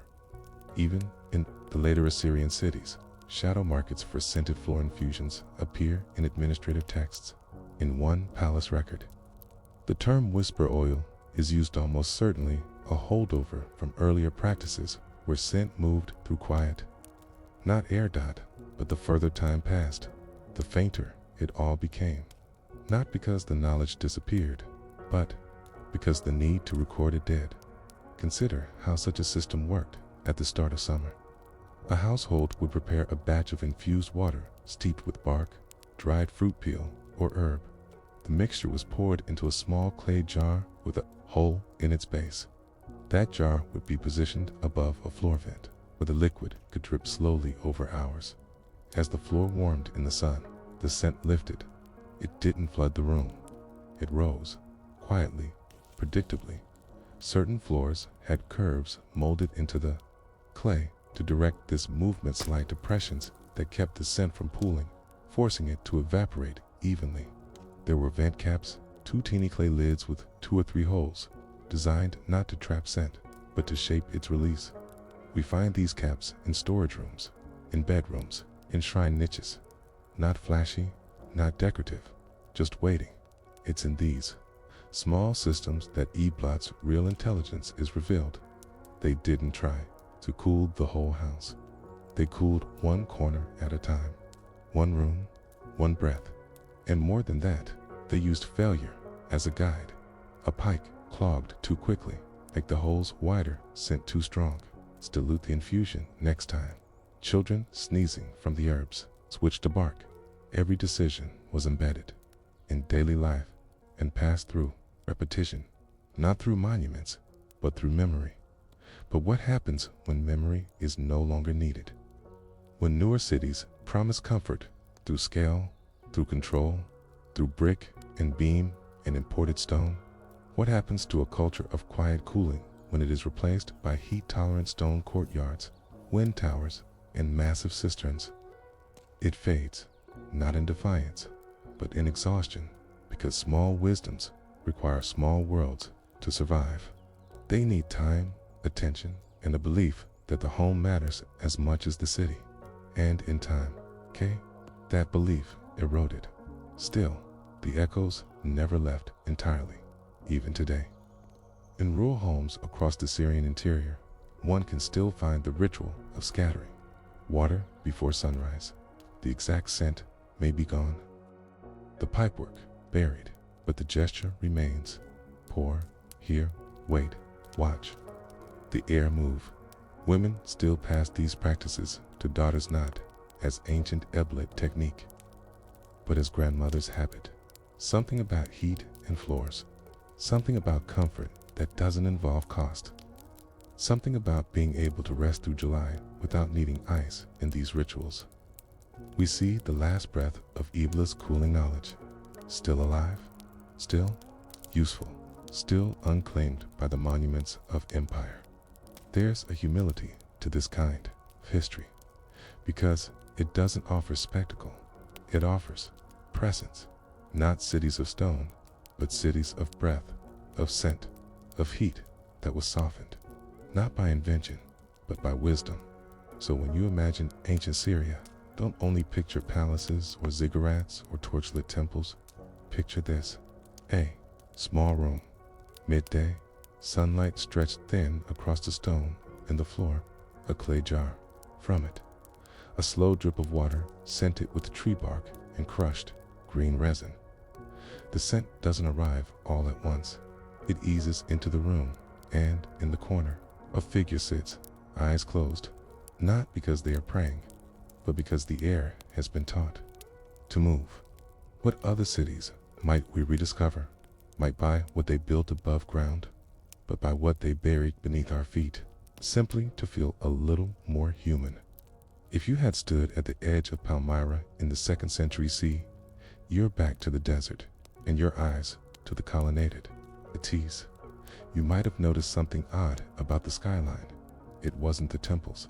Those were expected, or the long arcades that guided traders through sunlit plazas. No, what might have struck you were the towers dot square, unadorned, rising in regular intervals across the rooftops, neither watchtowers nor minarets, just stone boxes, tall, hollow, reached near the top by narrow slits, always pointed in the same direction. The towers did not defend, they cooled, and in the heat of Palmyra's endless summer, these structures did not simply make the air tolerable, they made the city possible. Palmyra, known in antiquity as Tadmor, was a city of tension, caught between the Roman Empire and the Persian East. It was neither fully Latin nor fully Semitic. Its architecture borrowed freely from both worlds: Roman colonnades, Greek capitals, Babylonian brickwork, and Nabatean motifs pressed together in a dusty harmony. But its real marvels weren't in the temples, they were in the wind catchers. These early ventilation towers, known in some dialects as Malkuf, were designed to harvest wind from high above the city and channel it downward into homes, into shops, into shaded storage rooms lined with ceramics and oil. They required no mechanics, no pressure, just design. Simple geometry. Openings were placed on the side of the tower that faced the prevailing prison, Palmyra's case, typically from the northwest. The inside of the tower narrowed as it descended, creating compression. The wind entered, fast, funneled downward, then spilled into rooms where the heat hung thickest. The result? Air movement, not cold air, but moving air. Air that carried dust away, that dried sweat, that allowed a person to sleep through noon. To the casual observer, the towers were just part of the skyline, but to the people who lived beneath them, they were living tools. Top children were taught not to throw anything into the vents. Women timed their cooking schedules to match the shifts in the breeze. And merchants, in shaded czars, could tell the time by the towers, so heavier in the afternoon, lighter in the morning, silent at dusk. The towers became part of the day's rhythm, as expected as the call to prayer or the ringing of temple gongs. We often think of stone as dead, but in Palmyra, stone listened. The walls were thick, the corridors narrow, and the rooms were arranged in a way that guided air rather than trapping it. This was not Roman urbanism. There were no atriums flooded with light, no fountains driven by aqueducts. Palmyra's architecture was shaped by scarcity. Water was rare. Shade was a resource. And air was something you had to engineer. Some homes even included 2 towers lined to catch wind from different seasons. Others added ceramic filters at the mouth of the vents lined with ash, sand, or fragrant herbs. These did not chill the air, but they cooled the mood, masking the metallic scent of the desert with something softer: lavender, thyme, dried fig bark. It was the aftertaste of cooling, not a drop in temperature, but a change in perception. And often, that was enough. Here's where it gets more interesting. The towers were not invented in Palmyra. Versions of the Windcatcher had existed for centuries in Persia, particularly in the hot plains of Yazd and the marshy heat of southern Mesopotamia. But in Palmyra, the concept was compressed, adapted, made modular, integrated into homes with courtyards no larger than a garden shed.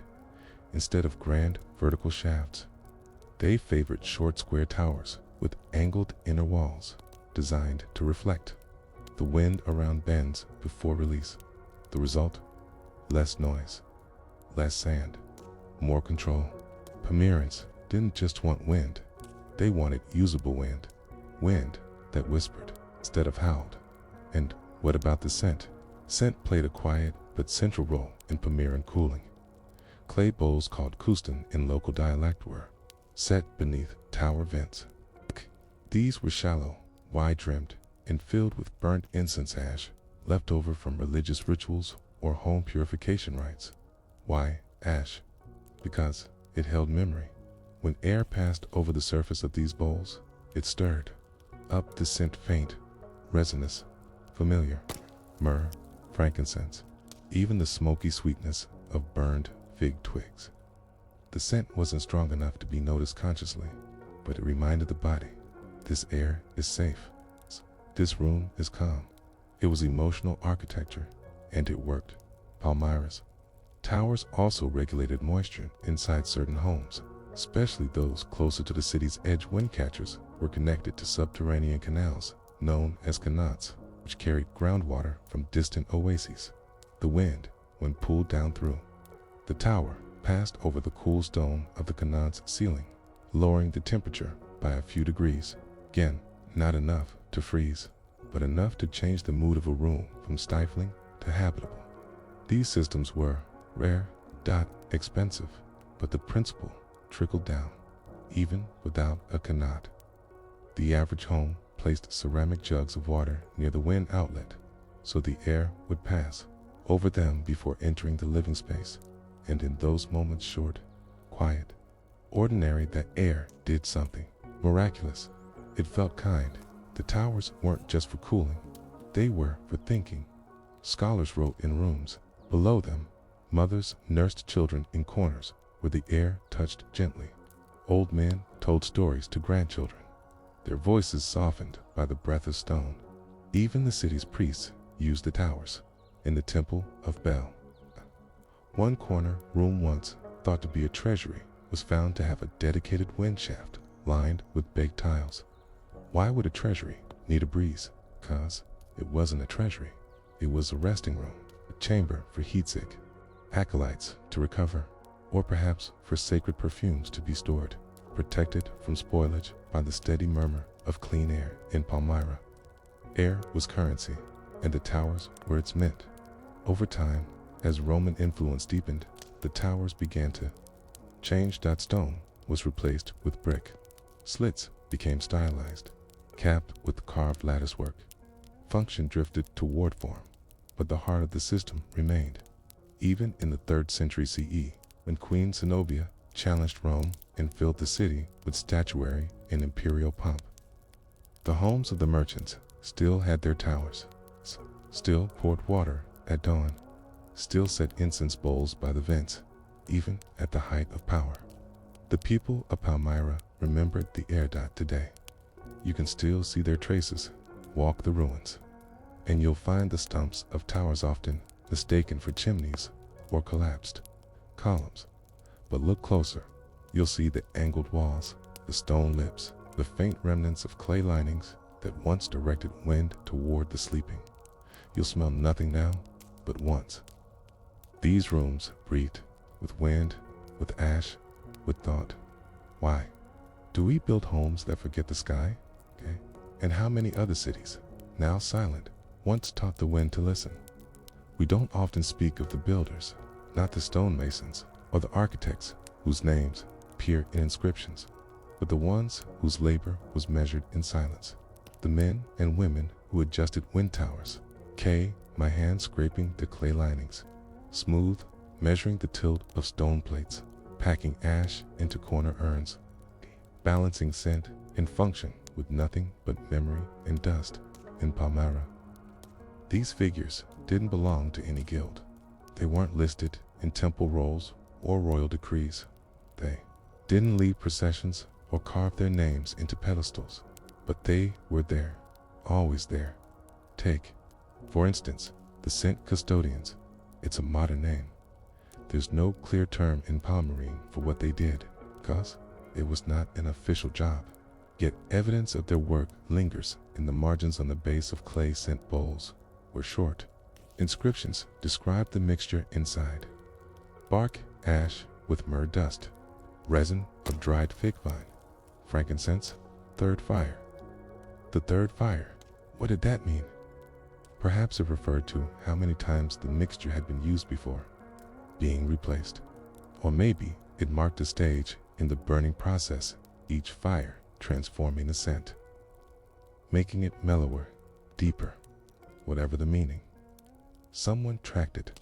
Someone stood at the corner of a wind tower each morning and decided, this is too strong, that is too faint, and then quietly changed the mixture without ceremony, just as their mother did, just as her mother had.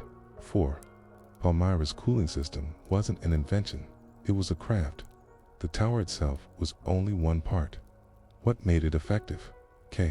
What made it human were the things you couldn't see. The bowl of water placed just so. The timing of a door left slightly ajar. The waxed fabric hung from a ceiling beam to slow the air's descent. It wasn't one solution. It was a dozen little ones, practiced until they felt like instinct. And over time, the system learned to whisper. Some towers made music, not deliberately, not with strings or reeds, but through accidental harmonic stones formed as air passed over specific edges or through narrow gaps. If a wall curved just slightly near the vent's base, could create a low hump, faint but audible at night, like a distant voice speaking in a language no one remembered.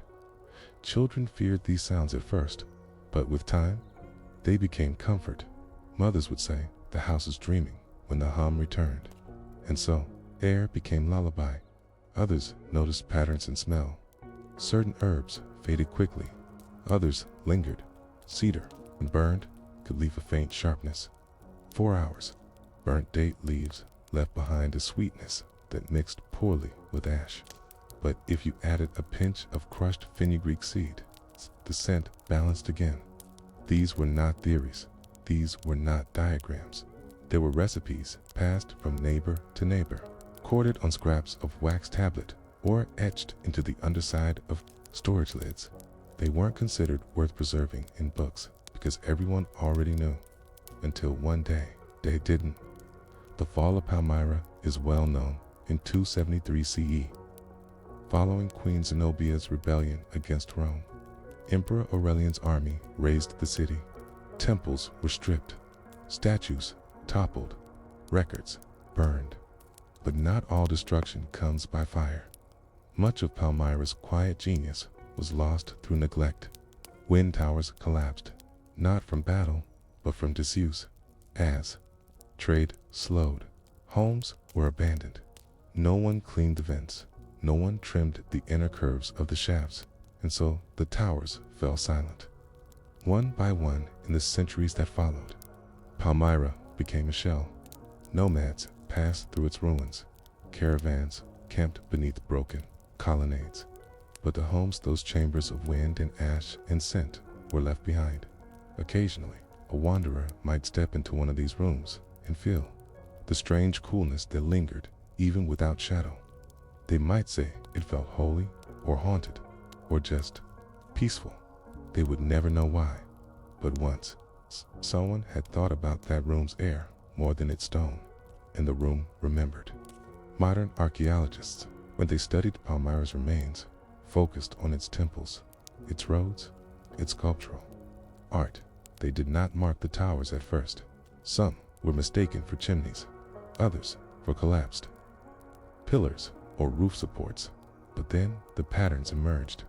Every home had one, sometimes two, always aligned northwest, always hollow, and always connected to the inner rooms where scent bowls had once stood. That's when the idea of the wind catcher turned, not as a myth, but as engineering. We have found fragments, ceramic bowls with charred resin inside, bits of ash stuck between clay tiles, small clay cones once placed at vent openings to redirect airflow, scorch marks near the base of wind towers, not from disaster, but from ritual burning, likely of scent offerings, and more curiously, dashed scratches inside the towers. Horizontal lines carved unevenly into the shaft's wall, always clustered near the top third. Some archaeologists suggest they were made by cleaning tools, but others believe they were markers, guides left behind by the custodians, indicating where scent bowls should sit, or how deep the ash bed should be during summer's peak. Not formal instructions, but memory aids, because no system this delicate can survive on instinct alone. It needs care. It needs practice. The world outside as Palmyra changed. Rome crumbled. Byzantium rose. Islam came with new architecture, new air philosophies, new rituals of scent. But in scattered villages near the edge of the Syrian desert, a few practices remained. Homes still placed bowls of burnt leaves by their entryways during summer, still draped wet cloth from ceilings, still left vents open at night, closed at dawn, and once, in a crumbling home near Al-Qayyutan, a researcher found a wind tower half buried in sand. Inside, a bowl, UNFIRED, cracked, but still holding a ring of blackened ash, as if someone, generations ago, had stepped away, meaning to return. Not all wisdom comes with credit. Sometimes, the most elegant ideas live in the margins, maintained, not by scholars, but by hands, by women adjusting bowls, by boys fetching the right herbs, by elders whispering, "Don't place that near the vent, it's too strong." These people were the silent engineers of the wind, and they were everywhere. So when you walk through modern ruins and see a hollow, square tower, don't look up expecting a story. Look around, at the bowl, at the ash, at the scratches left behind by hands no one remembers.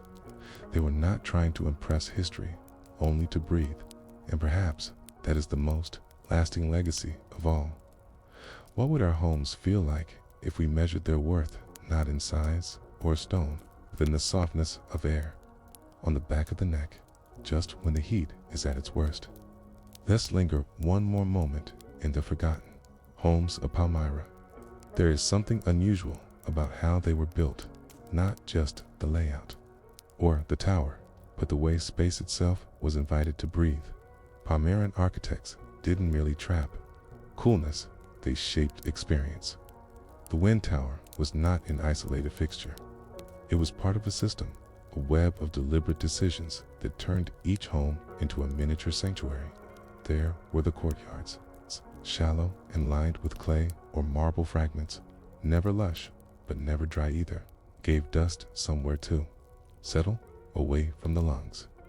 In one corner, a clay jug might drip water into a small bowl. Not enough to quench thirst, but just enough to slightly cool the stone beneath it.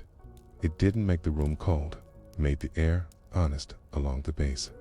Of many walls, thin slots were carved just inches tall, hidden behind woven mats or clay tiles. These were exhaust vents, low-tech counterparts to the wind catcher above. As the cooled air descended from the tower, it needed a way to move. Without these lower outlets, it would stagnate, pooling in the corners. This system tower above, vent below, created a circulation pattern. It didn't take energy, didn't need maintenance. It just needed someone who knew where to place the holes, and perhaps, even more importantly, someone who knew when to leave them alone in wealthier homes. The wind was paired with texture.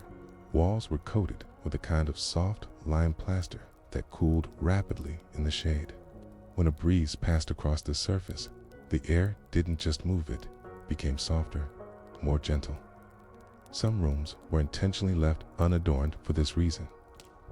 Not out of poverty, but because smooth stone made rough air. The people of Palmyra understood this. They spoke of rooms as having warm backs or cool breath. These were not metaphors. These were observations, words born from real, lived experience.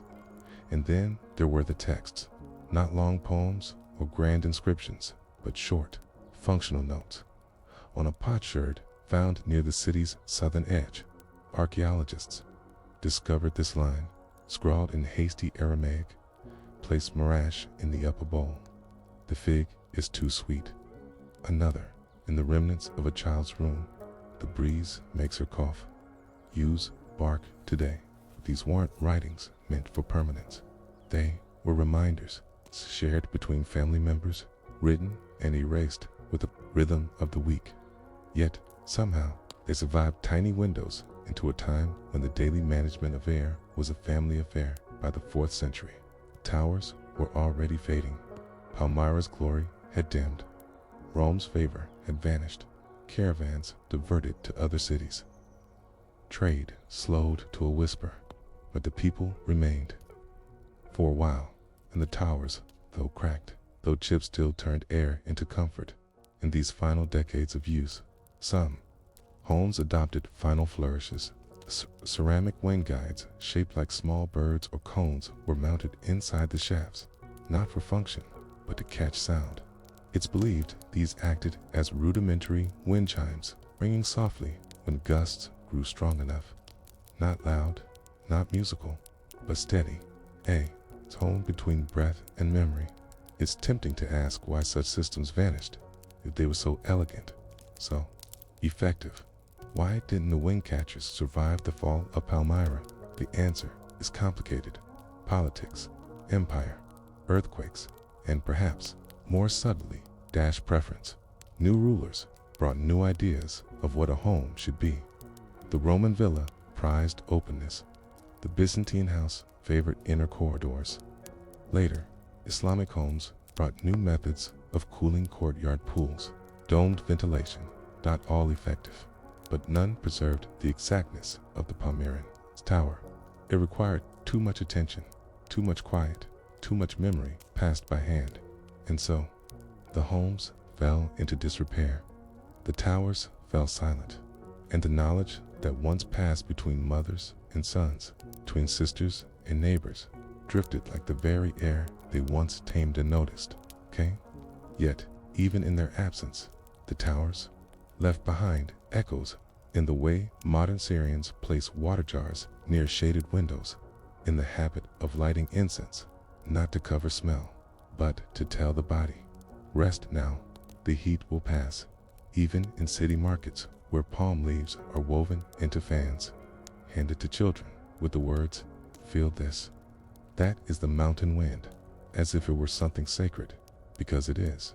Because once, entire homes were built to listen for it. In the 1980s, a restoration team working on Palmyra's ruins documented one of the few standing towers still partially intact. Inside, they found 3 things: a cracked ceramic bowl, still dusted with fine ash, a small clay hook, once used to hang a scented sachet or herbal bundle, and near the top, faintly etched into the stone, a symbol, an Aramaic letter, Shin. It could mean many things: peace, fire, tooth, but some scholars believe, in this context, it was shorthand for scent, a reminder, perhaps, to the tower's caretaker, not to forget the final step, not to send clean air into the home without first teaching it to speak gently. That's what made Palmyra different. Not the architecture, not the tools, but the intent, the belief that air was not just something you endured, it was something you could shape, something you could teach to carry comfort instead of heat. And to do that, you didn't need power, you needed clay, patience, scent, memory. You needed to remember which direction the wind came from in summer, out, which herbs faded fast, which stones stayed cool after dusk. You needed to care, not for prestige, not for beauty, but for kindness. Today, we seal our homes tight, block the breeze, chase coolness through machines, and we forget that once, people looked up at the wind and saw a partner. One that didn't demand anything except a little understanding and the willingness to listen. So, if ever you stand in the ruins of a forgotten city and the air stirs through broken walls and you catch, for a moment, a trace of dust that isn't just dust. Stop, close your eyes, and ask yourself, could the wind still remember how to be kind? If we remembered how to shape it. Let's go further east, deeper into the desert, to a place that barely exists on most maps. You won't find a name for it on satellite images. There are no roads, no signs, and no roofs that still stand. But if you knew where to walk, if you traced the invisible caravan paths that once pulsed across the eastern Syrian steppe, you might reach a low, sandy rise littered with broken stone and half-buried walls. This was once Hawat al-Sur, the quiet room, not a palace, not a shrine, not a city, but a single structure built for one reason alone: to sit in coolness and silence during the hottest part of the day. No doors, no windows, no occupants. Just a chamber carved from the desert's bones. It's designed to let air in and keep the heat out. And like the scent bowls of Palmyra, it didn't make sense until you stepped inside. Its remains are modest, a single square foundation, barely a meter above the surrounding sand.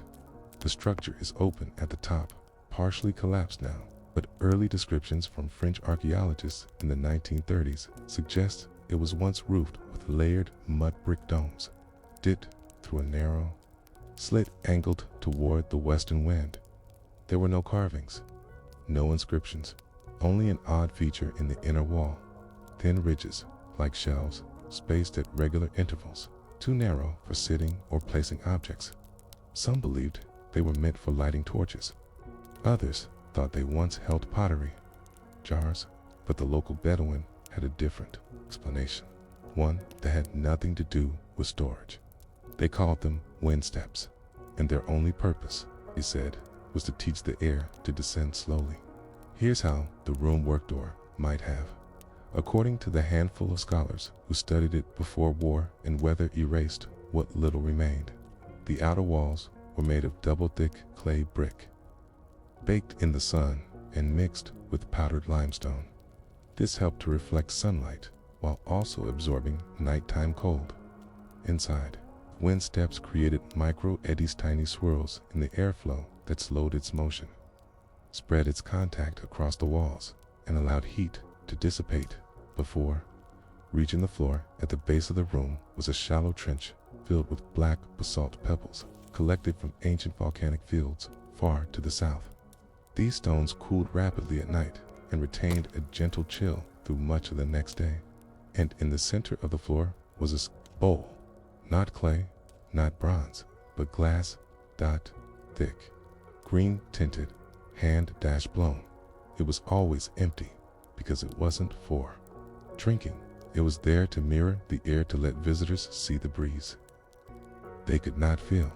Even the faintest ripple disturbed the water's surface, creating an image of movement in a room designed to feel still. No one lived in Hawat al-Sirr. No one claimed it. No taxes were collected, no offerings burned, no scrolls stored, and yet travelers knew it. Caravans passing between Rasafa and Hit would mark its location in whispered stories. You will see a low hill after the third dried wadi. The sun is high and your lips burn. Look for the line of scattered stones. The room is there. Sometimes the doorless chamber was empty, sometimes not, but it didn't matter. The rule was simple. If someone was inside, did not speak, you waited, or you walked on, because this wasn't a house. It was a place the desert gave back, a moment of pause, gifted by wind and clay, and people remembered it, even after it was lost, even after the stones were stolen to build sheep pens or shelters, and the trench was filled in by sandstorms, even when modern roads cut north of the site and no one passed that way anymore. Still, the name lived. The quiet room, not haunted, not sacred, just remembered. It may seem strange to use this idea of building something not to use, not to inhabit, but simply to provide relief. But ancient Syrians did this more often than we assume. Along camel paths, small stone arches marked shaded areas where a beast could be tethered for rest. In marketplaces, narrow wooden slats were hung high above stalls, not to block sun directly, but to channel the breeze along certain lanes. And in bathhouses, calderiae, the hottest rooms, were often paired with tiny, unheated corners, not for contrast, but to give the illusion of coolness through a psychological trick. The quiet room is part of this tradition, not a technological innovation, not an architectural statement, but an expression of hospitality, written into the landscape itself. In the 12th century, a traveling scholar named Al-Faraji passed near the site on his way to Mosul. His journal, served in fragments, contains a single line about it. West of the stone basin, a house without voice sits in the ground. I did not enter, but I felt the wind move over me differently there. He didn't measure it. He didn't map it. He simply noticed the air, and in doing so, recorded its purpose more clearly than any blueprint. In the 1920s, as French archaeologists excavated Roman roads across Syria, they documented several mysterious ruins near caravan routes. They were called mistranslations, at first guard posts or shepherd cells. But none had hearths, none had traces of occupation, and all faced the wind.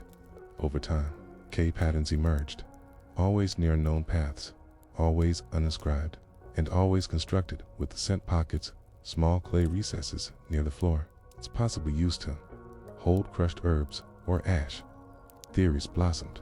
Were these way stations for the soul, early cooling temples, or simply places to rest? No consensus was reached, and in time, interest faded because you cannot carbon date breeze. But the tradition, in some form, lingered in Aleppo. Homes were still built with air chimneys as late as the 1800s.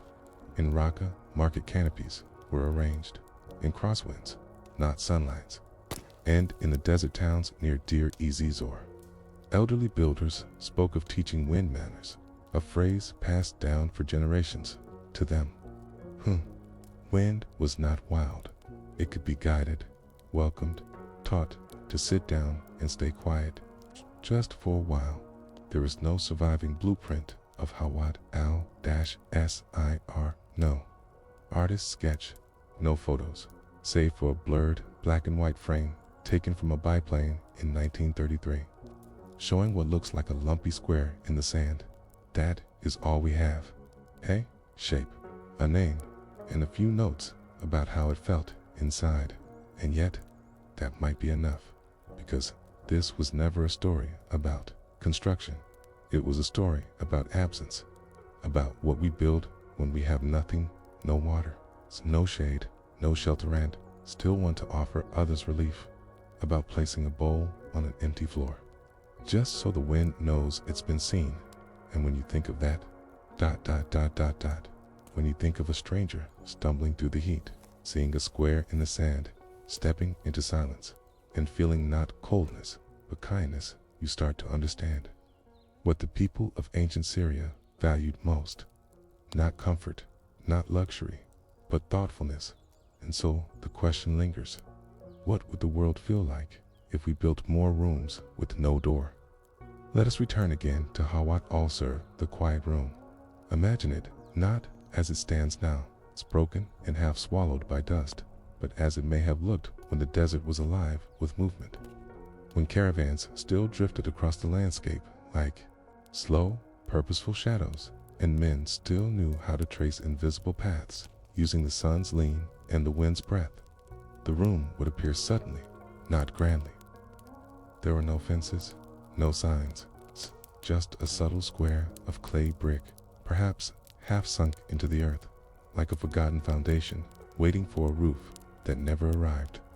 From a distance, it looked like nothing, but those who had walked the desert long enough knew otherwise. It was a place that did not ask to be entered. It simply waited, and in that waiting, taught something rare, something difficult to name. The Bedouin who passed by, it did not record it in ledgers. There were no maps, no formal tales of its origin. But among their spoken stories, those shared over tea, under stars, beside tired camels, there was a memory, a story of a man who died without dying. They say he was a tradesman, years ago, whose caravan had been lost in a sandstorm. The wind took the others, but he stumbled forward alone, half blind, skin cracked. He had no water, no camel, no map, his only instinct. An instinct brought him to the square of brick, to the structure that breathed without him. He stepped inside, collapsed in silence, and waited not for rescue, not for death, but for stillness. They say when his companions found him 2 days later, he was still there, awake, but changed. He never left the desert after that. He built no house, took no wife, and lived near that ruin until he grew old. He spoke rarely, but when asked why he never returned to the city, he simply said, "There is no sound better than wind that knows it's being heard." No one remembered his name, but the story remained, and it colored how people understood that room. Not as a place of worship, not a tomb, but a kind of invitations. Listen longer than one normally would. Archaeologists who visited the site often dismiss such tales as folklore. They came with tools and measuring sticks, drew angles, took notes, and moved on. But some details lingered in one corner of the inner chamber beneath the lowest wind step. They found the remnants of what appeared to be a bundle of scorched herbs mixed with remnants of dried leaves and wood. When examined, it turned out to be juniper and wormwood, both known for their sharp, clean scent and their ability to repel insects. This was not a coincidence. Someone had burned them deliberately in that room. Not recently, but long ago. But why? To purify, to scent the air, to mark time. No answer was conclusive, but it told us one thing. The air inside was not meant to be neutral. It was meant to speak in nearby settlements. Similar practices were observed in the mud homes of the oasis town of Kazaral here. A curious design emerged in the 8th century, narrow ceiling vents shaped like fish gills, placed asymmetrically in domed rooms. When winds shifted direction, the shape helped slow and redirect the airflow into a spiraling descent. Locals called these thummam, a word that also meant a certain desert grass used in scent sachets. Some believed the architectural term came from the plant. Others believed the plant was named after the cooling rooms. Either way, the meaning was clear. The Syrians had, for generations, been refining the behavior of air, not in mechanical ways, not with fans or pressure chambers, but with subtle shaping. Clay angle sent up. The builders of Hawat al-Su must have understood this. The room wasn't cool in the modern sense, it wasn't cold to the skin, but it offered a different kind of coolness, relief, not through dramatic change, but through subtle shifts, sin, sound, and texture, and scent. Consider how it worked. The upper slit vent was aligned with the western wind. This wasn't random. The western wind, known locally as Ogarbia, was the most forgiving slower, carrying the scent of distant oases, not the scorching breath of the eastern desert. The interior wind steps weren't symmetrical. They were staggered, causing the air to descend, not in a straight drop, but in a lazy spiral, touching walls as it came. In the bowl at the bottom, the mirrored glass's presence was not just symbolic. According to one theory, it may have slightly amplified humidity from the cooler basalt trench beneath it, offering a trace of moisture to the descending air, not enough to be felt on skin, but just enough to tell the lungs, you are not in danger now. One of the most curious aspects of the room was that it had no lock. It could not be claimed. It was not for a family, nor a tribe, and yet no one ever camped inside overnight. No fires were built there. No tools were stored. It was treated with quiet respect, as if the desert itself had placed it there for those who needed to disappear for a moment, to cool not just the body, but the noise that living creates inside a person. It's easy to forget how much silence matters in ancient Syria. Silence was not the absence of sound, it was the presence of space. You see it in how they wrote letters. Gaps between sentences weren't arbitrary. They were meant to slow the reader, to invite thought between phrases. You see it in music.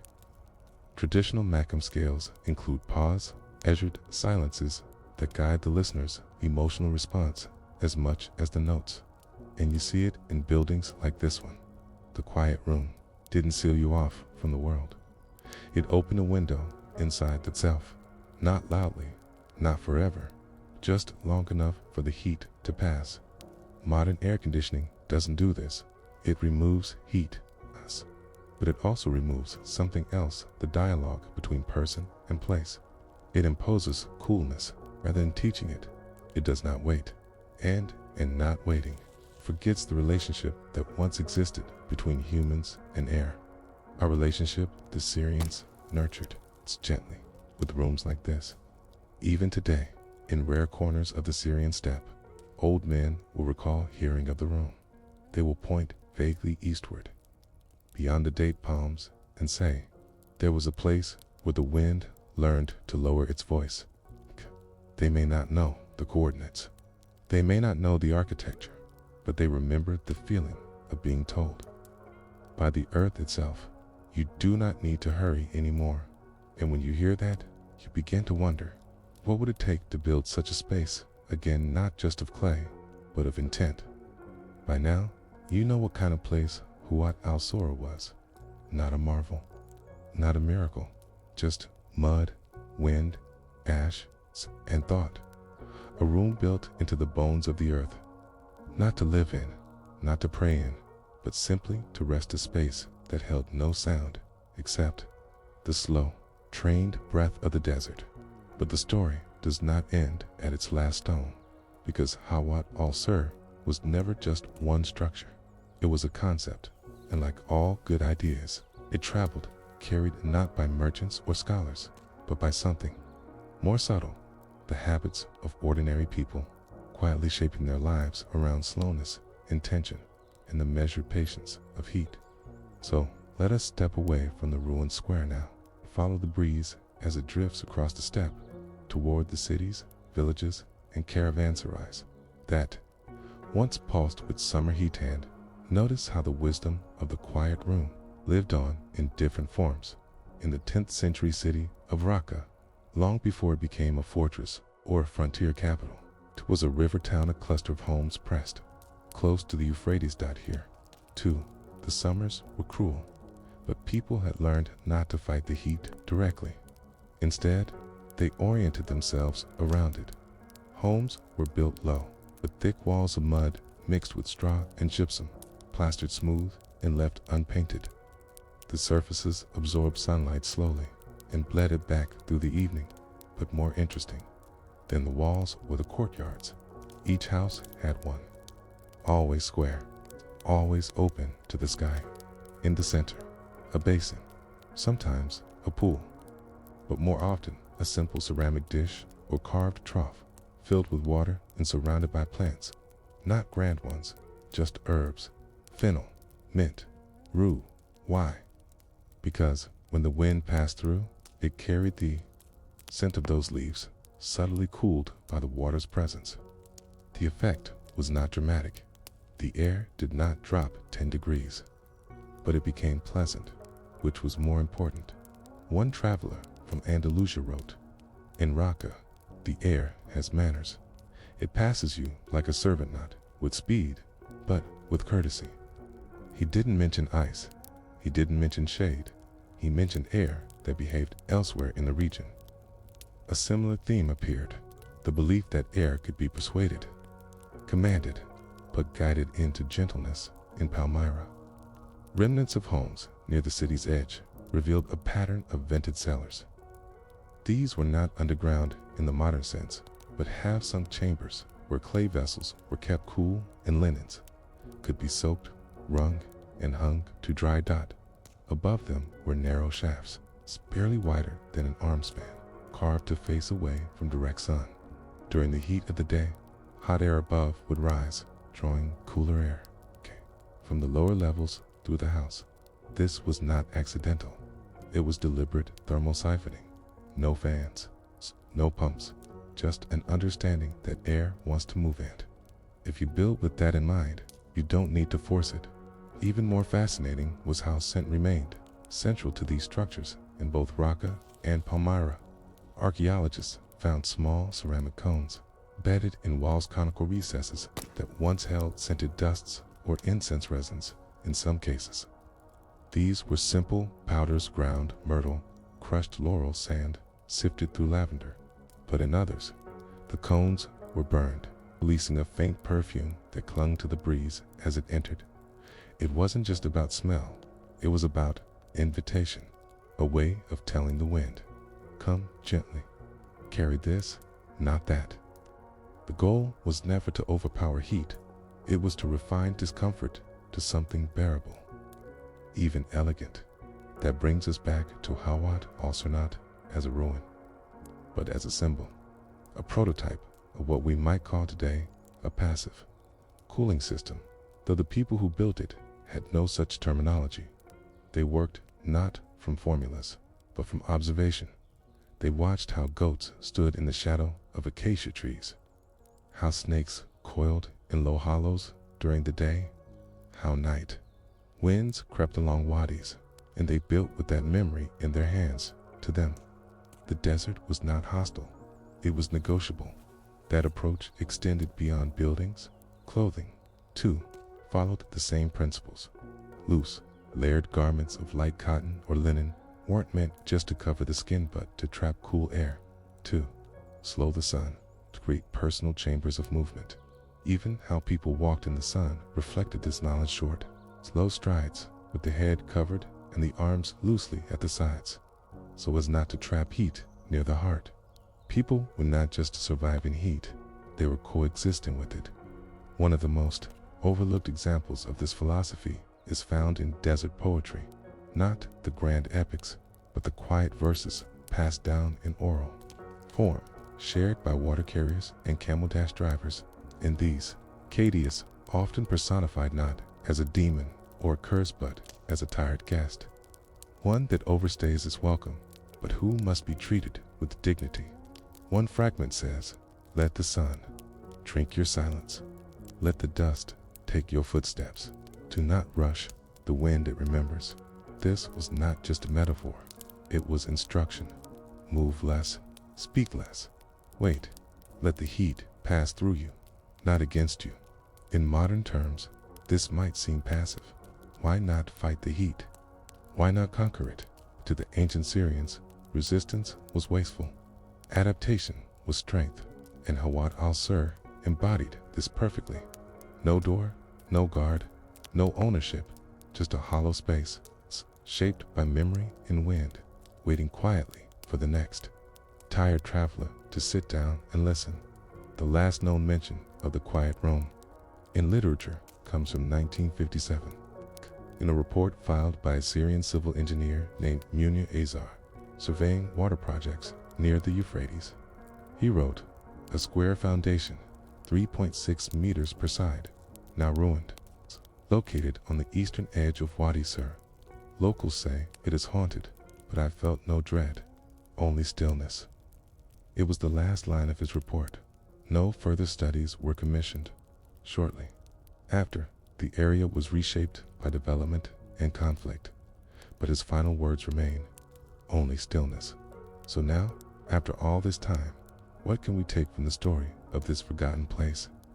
We often think of architecture as shelter, but perhaps it is also a conversation between material and moment, between place and purpose, between person and air, and in that dialogue, the quiet room whispered something ancient, something small, but enduring, that the best coolness is not the coldest.